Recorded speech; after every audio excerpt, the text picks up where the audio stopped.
Чауп. Все, братва, только-только мы приехали на новую эту хату. Сейчас идем в магазин. Что-то там покупать, покушать надо и доводить до ума. Потому что там, сами видели, до ума еще ничего не доведено. Надо придумать, как утеплиться. Я, честно сказать, никогда не жил особо в частных домах. И здесь, наверное, требуется определенный склад ума, чтобы, понимать, что надо чем подоткнуть, щели там надо подоткнуть. Я вот понимаю, что для меня это некоторые головоломка. Короче, мы заехали в Кабанию. Вот это вот вообще спальня маленькая, да? Но здесь жесть как холодно. Мы сделали на данный момент гардеробную. Вот на кровати вещи стоят. Вот матрас стоит. И мы задубели жестко. Мы купили один обогреватель. Не знаю, справится он с этим, с этой квартирой, нет. И я думаю, что мы будем ночевать все-таки в общей комнате. То есть как бы кухня-зал. Туда поставим кровать. И там все-таки кухня, оттуда вход в туалет. И как будто такое помещение, что там и столовая, и спальня будет. Чтобы греть одно помещение, а не две комнаты. Вот здесь окна сделаны таким образом. Это раздвижные окна, там сзади ставни. И вот эта вот щель, видите? Она, здесь поуже, а где-то она прям с палец. С палец щель. Эти окна вот так ездят. И отсюда жестко дует. Мы сходили, купили второй обогреватель. И сейчас будем, утеплять окна. И что-то с этим всем делать. Мы купили вот такую половую тряпку. Большую, это уже мы ее нарезали. И вдоль дороги валялась коробка большая. Тоже мы ее притащили. И вот такими пластинками. Я таким, честно сказать, изобретательством первый раз в жизни занимаюсь. Вот так вот раз. И между этих рам, просовываем эти картонки. Вот так вот и затыкаем эти щели. Сейчас сюда просунем. И уже должно быть получше.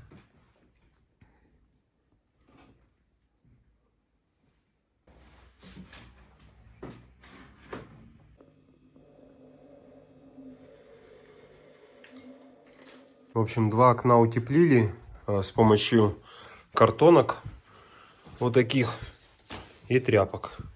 Засунули сюда между окнами, сюда между окнами засунули. Сюда вообще палас повесили тяжелый такой, достаточно здоровый. Ништяк. Здесь пока просто штора, хотя у нас тоже есть палас, может и сюда, не знаю, повесим. Надо будет еще дверь. Но пока что еще надо вот это окно. Оно было без занавески. Это вот Надя замутила такую офигенную занавеску. Вот даже уже вот такая штучка у нас висит уютная. Занавески прикольно висят на, видите, каких карнизах. То есть просто вот такой хомутик пришуруплен. И какая-то латунная трубочка вставлена. И вот так держится занавеска. Здесь такая же система. Раздвижное окно из двух половинок. И вот в этот зазор манать. Тут вот у меня рука заходит. Просто рука заходит. Тут очень жесткий зазор. Он тут упирается вот в эту хрень. Замок. Но нормально пойдет. Тут хуже всего сделано, чем в остальных двух окнах. Но пойдет. И так пойдет. 3 штучки влезло картонки. Переставляем котиков. Одного переставили. И кошечку тоже переставляем. Переставляем кошечку, переставляем. Пока что непонятно куда.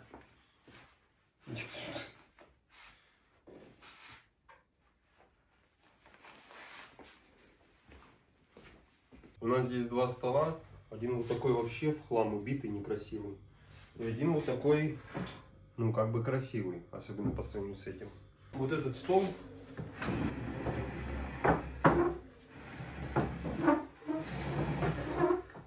отправляется на кухню.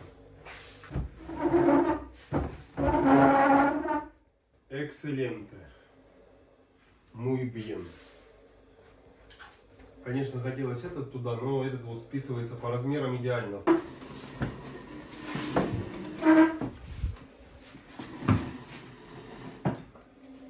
Этот, наверное, будет здесь стоять. А сюда кровать, наверное, поставим. Пока что будет такая комната у нас.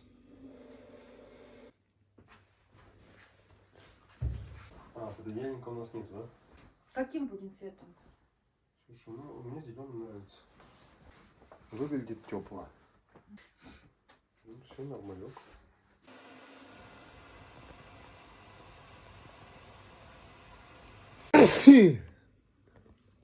Ой, спасибо. Привет, друзья. Быстро время пролетело. Думал, что сниму этот ролик за пару дней. Типа было-стало. Что тут снимать? А получилось, что уже, по-моему, 3-я неделя пошла. В общем, после первой ночевки как-то настроения не было снимать, я ничего не снял. Потом Надя заболела и почти неделю провалялась с температурой. Только Надя встала, я заболел, слег, и вот тоже только-только очухался. В общем, что касаемо домика, смотря с чем сравнивать, наверное. Я помню, как я жил в своей квартире 2,5 года назад. Только-только сделал ремонт и поставил диванчик. Там у меня была большая кухня-столовая. Купил плазму не очень большую, китайскую, прикольную, со смарт-ТВ. Там можно было и по интернету смотреть фильмы, и по ютубу. И лежал на диванчике, смотрел ютубчик. Да, у меня еще ванная была. Сама ванная комната маленькая, типа 2 на 2 метра примерно, чуть меньше. Но я умудрился туда впихнуть раковину, унитаз, стиральную машинку и ванную, такую угловую, полукруглую, типа 1,5 на 1,5 метра почти. Там, короче, наверное, можно вчетвером было залезть. Такая огромная ванная, такая фишка была. Вот, и я лежал на диванчике, смотрел там, как всякие блогеры, ну, просто какие-то чуваки где-то там лазят по каким-то странам, где-то живут. Вот, и лежишь, думаешь, блин, вот это люди живут, короче, вот это они бахают. Пока ты тут на этом диване, у тебя жизнь проходит просто.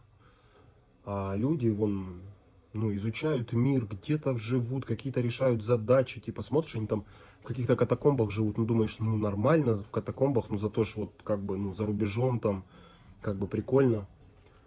Вот, а теперь получается, что я...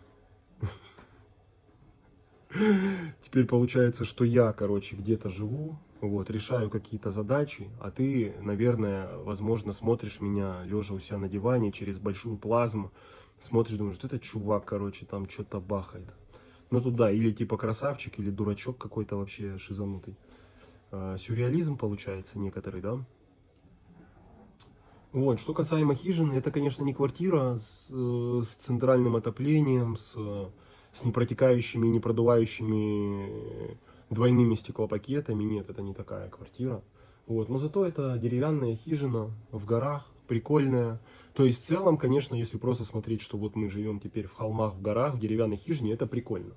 Сама хижина мне нравится, что вот она деревянная, что крыша двускатная. В хижине, внутри хижины, то есть могло бы быть хуже, но здесь туалет внутри. То есть туалет, душ, горячая вода, 2 раковины в туалете, соответственно, и на кухне.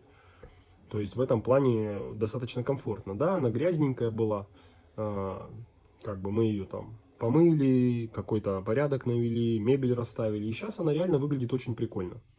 И если на это смотреть именно без прошлого, как это, флешбека какого-то, прошлого опыта, типа просто вот рассматривать, что вот живешь сейчас в хижине, ну это реально прикольно. Мы живем, ну можно сказать, в географическом центре поселка, но при этом настоящий центр, он внизу, с краю поселка, там проходит трасса, и там много вообще, много всего прям. Там аптек штуки 3-4, супермаркетов больших, прикольных штуки, ну 2-3 точно, ну 2 точно. Мясных магазинов, я не знаю, штук 5, наверное, кафешек там куча. Ну, то есть, в целом, короче, прям конкретный центр. А здесь у нас, конечно, типа спальный район, я не знаю, просто хижина, просто поселок, типа. Но при этом, да, мы когда сюда приехали, я думал, манать, это что, за хлебом 40 минут вниз спускаться на дорогу туда? А оказывается, тут в 2 кварталах офигенный магазинчик есть. Ну, такой просто киоск, где можно купить хлеб, макароны, масло, молоко, ну, то есть, все такое самое необходимое. Поэтому можно даже туда и не спускаться. Ну, туда мы за мясом спускаемся, вот такое.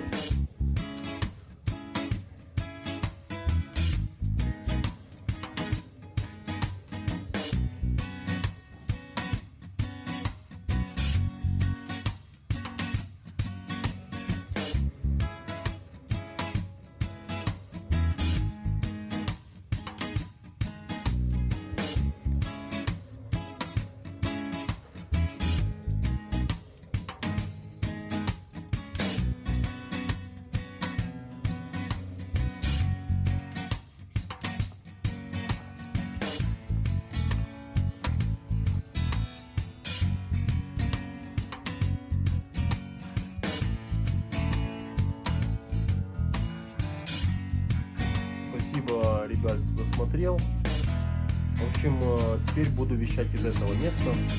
Будем показывать вам, как тут вообще, не в Буэнос-Айресе, не в Кордобе вообще, как тут аргентинцы живут, как мы тут живем. И тут реально есть что показать, посмотреть, тут реально прикольно.